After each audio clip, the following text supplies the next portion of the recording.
Le profit de l'un et le dommage de l'autre, écrivait Montaigne. Anatole France écrivait, lui, l'État est comme le corps humain, toutes les fonctions ne sont pas nobles. Et Jean-Yann d'ajouter, les hommes naissent libres et égaux en droit. Après, ils se démerdent. La France implacable, pays des droits de la femme et de l'homme, foutaise, hérésie, odieux mensonge, se passe-t-il un jour que nous soyons éclaboussés par un scandale?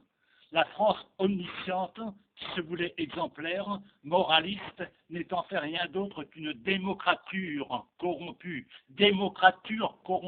une vieille dame indigne qui laisse ses indigents crever dans la rue. On marche sur la tête, tous les coups bas sont permis.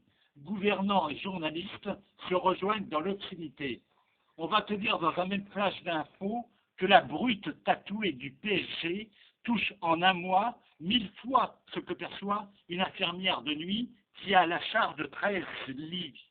Les exemples sont légion et toujours plus écœurants. Les chercheurs font la manche. Les grands patrons se croient en une année ce qu'un simple ouvrier, cadre, enseignant, pompier ne pourrait gagner en plusieurs vies. Un enfant meurt de faim toutes les 5 secondes.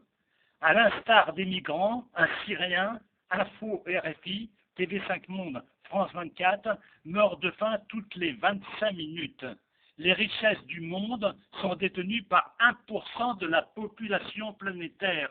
Il y en a marre.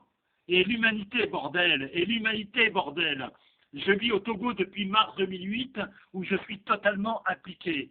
Et sous le prétexte fallacieux que je ne suis plus sur le sol français, on ne me verse plus mon minimum vieillesse.